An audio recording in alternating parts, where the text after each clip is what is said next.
بسم اللہ الرحمن الرحیم. میں ہوں اسماعیل قاسم اور آپ دیکھ رہے ہیں حرف راز اور یہ مقبول جان کے ساتھ.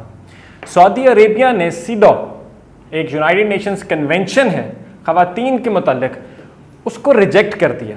اس کا بیک گراؤنڈ کیا ہے، ہوتا کیا اس کے اندر، یہ حساب سے جانتے ہیں. دیکھیے مختلف قسم کے قوانین ہیں. مثلا ایک CRC ہے، چائلڈ رائٹ کنونشن، اور چائلڈ رائٹ کنونشن جو ہے وہ بچوں کے حقوق کے بارے میں ہے. ایک فنڈامنٹل ہیومن رائٹس کا کنونشن ہے. یہ یونائٹڈ نیشنز میں مختلف قسم کے رائٹس کے. ایک ہے سیڈو، یہ کہتے ہیں convention on the elimination of the discrimination against women. اس میں پاکستان نے بھی سائن کیا ہوا ہے اور یہ 1979 میں بنا تھا. پھر آہستہ آہستہ اس کے ممبر بڑھتے رہے. 86 میں UK نے سائن کیا، پھر اور کافی سارے. اس کے اوپر آپ اندازہ کریں کہ یہ دونوں کنونشن جو ہیں بچوں کے حقوق کے بھی اور عورتوں کے حقوق کے بھی، اس پہ امریکہ نے دستخط نہیں کیے ہوئے ہیں. امریکہ کہتا ہے کہ چائلڈ لیبر کے بارے میں آپ باتیں کرتے ہو. امریکہ میں چائلڈ لیبر کی ڈیفینیشن ہے a child who is working in a premises in which his parents are also working cannot be considered as labor. ایک بچہ اگر ایک ایسے دکان پہ کام کر رہا ہے جہاں اس کے ماں باپ بھی ساتھ کام کر رہے ہیں تو وہ چائلڈ لیبر میں کاؤنٹ نہیں ہوگا. پاکستان میں تو سارے نکلے. پاکستان کا مقصد ہے کیا ہے؟ پاکستان بڑھ کے نا دستخط کرتا ہے ان لوگوں کے. مطلب وہاں پر امریکہ میں چائلڈ اگر سطح جو ہے وہ اگر پیبرٹی کی سطح 15 ہے تو ہم 13 پہ لے آئیں گے، ہم 14 پہ لے آئیں گے. یہ والی صورتحال. سعودی عرب بھی ان ممالک میں سے ایک ہے، اور کچھ اور عرب ممالک بھی تھے جنہوں نے سیڈا پہ سائن نہیں کیا ہوا تھا. اور لیکن سعودی عرب جو ہے اب پیوٹن والے معاملے کے اندر چونکہ امریکہ سے علیحدہ ہوا ہے تو انہوں نے سائن کیا ہے اور 11 وجوہات بتائی ہیں. اب پاکستان کو بھی یہی وجوہات بنا کے اس کے مطابق صحیح کرنا چاہیے. اس میں پہلی بات ہے کہ کہتے ہیں سیڈا جو ہے وہ کہتا ہے کہ مرد اور عورت دونوں برابر ہیں، جبکہ قرآن کہتا ہے کہ الرجال قوامون علی النساء، کہ مرد جو ہیں ان کو اللہ نے فوقیت دی عورتوں کے اوپر، قوام ہے. ٹھیک. اس کا سیدھا says that man is not allowed to have polygamy، کہ مردوں کو ایک ہی شادی کرنی چاہیے، دوسری شادی نہیں کرنی چاہیے. جبکہ قرآن کہتا ہے کہ then marry as many women as you like 2 3 4، وہ جو مثنا و ثلاث و رباع. تیسرا ان کا سیدھا says that children are named after their mothers، کہ آپ ماؤں کے نام پہ بچوں کے نام رکھا کریں تاکہ ان کا ساری گند غلاظت چھپتی رہے. اس نے کہا کہ قرآن سے call them to their fathers، اپنے باپ کے نام پکارا جائے. بلکہ آپ رسول اللہ صلی اللہ علیہ وسلم نے یہی کہا ہے کہ اس شخص پر لعنت جو اپنے نسب کو، اپنے نام کو اپنے باپ کا.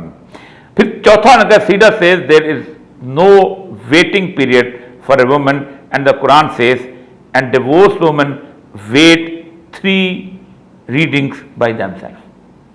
یعنی 3 دفعہ کے جو کہتے ہیں نا وہ اس کا پیریڈ جو آئیں اور اس کے بعد وہ تو کہتا ہے سیدھا. تو یہ کہتا ہے کہ آج اس خاوند کو چھوڑا، اب دوسرے خاوند کو شادی کر لے. سیدھا says the man does not have guardianship over the woman and father does not have guardianship over the daughter and the Quran says men are the guardians of women. ہم نے محفظ بنا کے بھیجا، ہم نے تحفظ دینا. اکثر اوقات میری خواتین سے بات ہوتی، میں نے کہا مجھے بتاؤ ایک وزیر اعظم کا گن مین جو ہے، جو گارڈ ہے، جو تحفظ ہے، عزت وزیر اعظم کی زیادہ ہوتی ہے گارڈ کی ہوتی ہے. لیکن وہ کہتے ہیں نہیں. اور میں نے پورے یورپ میں، امریکہ میں دیکھا ہے. میں آپ کا واقعہ بتاتا ہوں. میں 96 میں نیو یارک میں گھوم رہا تھا تو اچانک ایک خاتون میرے پیچھے چلنا شروع ہو گئی. واپس میں اپنے ہوٹل جا رہا تھا، رات لیٹ ہو گیا تو میں رک گیا. میں نے کہا جی گزر جائے. اس نے پھر رکی تو پھر میں نے اس کا مسئلہ کیا. اس نے کہا کہ تم کہاں جا رہے ہو؟ میں نے کہا میں 5th ایونیو میں میرا ہوٹل ہے، اس میں جا رہا ہوں. میں تمہارے ساتھ جا سکتی ہوں؟ اس نے اگر تم میرے ساتھ ہوگے تو یہاں مگرز جو ہے نا لوٹنے والے سمجھیں گے مرد اس کے ساتھ ہے اس لیے مجھے لوٹیں گے نہیں. پوری دنیا میں، یورپ میں بھی، امریکہ میں بھی، وہ مرد ایسے بازو اتار کے آخ ہے جب کوئی عورت کو چھیڑتا ہے. یہ کبھی نہیں ہوا کہ کسی مرد کو چھیڑا تو عورت نے بازو اٹھا کے کہا وہ تم نے اس کو چھیڑا، میں تمہیں دیکھتے ہوں. سیدھا says male and female in inheritance are one. قرآن میں تو ساری بات ہے، نصف اس کا حصہ جو ہے قرآن سے بتایا. سیدھا says a man can marry a man like him or woman can marry a woman. جو LGBT کا ایجنڈا ہے قرآن اس میں منع کرتا ہے. سیدھا gives woman the right to have an abortion and the Quran says and do not kill your children. لا تقتلوا الأولاد من خشية الإملاق. بڑی مشہور آیت ہے قرآن پاک.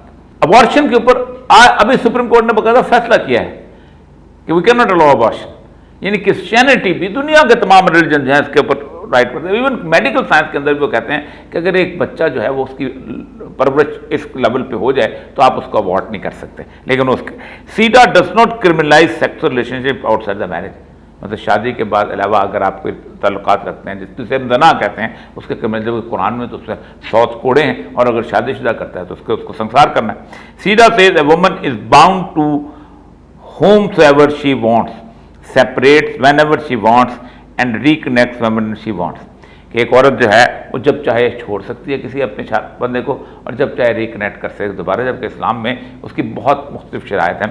خلا لینے کی بھی شرائط ہیں, اس کے بعد اگر وہ ایک دفعہ اس کو طلاق ہو گئی ہے, پھر 2 دفعہ ہو گئی ہے, اور تیسری دفعہ اگر مکمل ہو گئی تو پھر اس کے بعد جب تک بیچ میں حلال نہ ہو, بہت ساری اس کی مذہبی شرائط ہیں. تو اس لیے ٹھیک اس کا سیدھا says the age of marriage is after 18 and the Quran says after afflict the orphans until reach the age of the marriage. یہ انہوں نے 11 پوائنٹس بتائیں. اب ان 11 پوائنٹس میں انہوں نے کہا ہے کہ ہم بحیثیت ایک ایسی ریاست جو قرآن و سنت پہ عمل کرتی ہے, ہم اس کے سگنیٹری نہیں ہو سکتے. آپ اندازہ کریں کہ اس معاملے کو خود دیکھیں کہ کتنا ڈیپ, اور بڑے عرصے کے بعد انہوں نے 1979 سے لے کے اب تک جو ہے یہ چلتا چلا رہا تھا, آج انہوں نے اس کا انکار کیا مکمل طور پر. سب انہوں نے انکار کر دیا. جو چیز مجھے سمجھ نہیں آ رہی, and I am in state of shock, کہ یہ سارے 11 پوائنٹس کو سننے کے بعد جو کہ قرآن اور سنت کی تعلیمات کے بالکل برعکس ہیں, پاکستان کس طرح اس کو ریٹیفائی کر سکتا ہے؟ ہاں, یہ مشرف صاحب کے زمانے میں ہوا تھا. مسئلہ سمجھ ہے کہ پاکستان کے آئین میں کوئی لا بنایا نہیں جا سکتا وچ از ریپگننٹ ٹو قرآن اینڈ سنت. اب جو انہوں نے 11 پوائنٹس ہیں قرآن و سنت کے خلاف کیے ہیں اور ہم نے ریٹیفائی کیا ہوا ہے, یعنی ہم اس کے حساب سے اپنے معاشرے کو تبدیل کریں گے, اپنے قوانین کو تبدیل کریں گے, اور ہم ایک انٹرنیشنل بانڈیج کے اندر آگے ہوئے ہیں. ایک انٹرنیشنل ایگریمنٹ ہم نے سائن کیا ہوا ہے. ایگریمنٹ نہیں بلکہ ریٹیفائی کیا. ایگریمنٹ اور چیز ہے, ریٹیفائی اور چیز ہوتا ہے کہ ہم ایک جسے کہتے ہیں نا ایک ایڈہرنس کرتے ہیں, ہم ایک چیز اپنے سرنڈر کرتے ہیں کہ ہم اس طرح اپنے معاشرے کو ڈھالیں گے. ریٹیفیکیشن بہت بڑا لفظ ہے اقوام متحدہ کا.